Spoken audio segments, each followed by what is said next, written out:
We are previewing College Football Week 8 here at SBR Forum Videos. I'm Peter Loshak, and we are talking right now with Steve from collegefootballwinning.com, returning guest who's had a great record with us over a year and a half of doing videos with us covering college football. College football is all Steve does. Doesn't even do NFL, doesn't do NBA, nothing else, just college football. All right, Steve, the second game you want to talk about, Colorado at USC. I'm a little bit surprised you took this game because the spread's 40.5. USC minus 40.5. And anytime you see a spread of, in the 40s, around 40 in college football, no matter what the teams are, your first thought is, well, this is probably pretty coin flip because, you're mostly handicapping motivation here.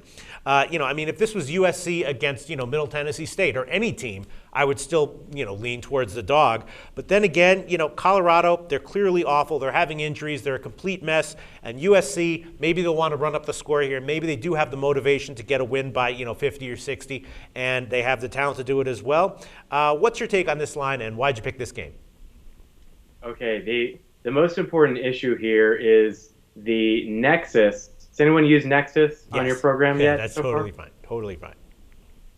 Good. I love being the first one to bring up Nexus. Okay, the most important issue is the nexus of USC's health concerns, their upcoming schedule, and the number of points that USC is giving away here.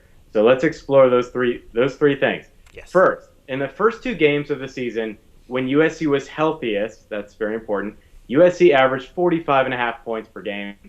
Since then, so the last four games, USC has averaged just 25.75 points per game. USC's play calling has changed from the first half of their season to the second half. So first three games versus second three games. USC's run-to-pass ratio was 43 to 57. In the last three games, that ratio has flipped completely to 57-43, the complete reciprocal. Has anyone used reciprocal on your show yet? I don't know what it means, but we're just looking for the pick. So go ahead, use whatever words you want, and tell us what your pick is, and and justify it. I'm giving you vocabulary building and some fractions and ratios, some math rehearsal. But okay. No, I know what reciprocal means. It means like when you like a girl and she likes you back. Exactly, and that's what we're talking about here. Okay. There are rumors that Lane Kiffin has been protecting a secretly injured Matt Barkley, and that's why the play calling has changed. And he's being criticized for his quote-unquote SEC play calling here. Obviously, when USC runs the ball, and they're doing that more frequently now than ever, at 5.1 yards per carry, which is their average, and they pass the ball 7.6 yards per attempt, they are more running means, of course, fewer yards per play. It means more time consumed in drives. That means less scoring. Since 2003, in 8 home games, with USC favored by 37 points or more, USC has won only once against the spread. In the last 10 seasons, Colorado has not been a 40-plus point underdog. It's schedule and health concerns. Again, 1 week after this game, USC has to go to Tucson to play Arizona, who leads the Pac-12 in total offense. If that becomes a shootout, USC absolutely needs a perfectly healthy Matt Barkley. 1 week after that, USC faces Oregon. That's a game that they've had circled all year long. There's absolutely no way in this game against Colorado that Lane Kiffin risks injury to any starter on the thinnest depth chart in the country to cover that 40-plus point spread. For those reasons, we like Colorado plus 41, which is something you can get on the board right now. Wow.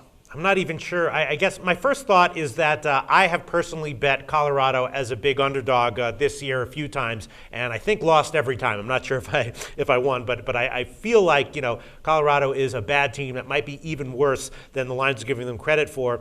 They got blasted by 55 at Fresno State. But I guess what you're saying is what I first mentioned when I introed this spot, which is that with a spread of like 40 in the 40s in college football, what you're mainly handicapping is motivation to run up the score, and you're basically saying that USC does not have the motivation to run up the score here. They're absolutely motivated to stay healthy. Right. That is their primary concern. Okay. Arizona next week, Oregon after that, Arizona State after that. There's no way they're going to keep their guys out there on, again, the thinnest depth chart in the country when they're up by 4 touchdowns. There you go. I'm convinced. Colorado plus 41. You have any, quickly before we let you go, 57.5, you think maybe an under? You have any thing to say on the total?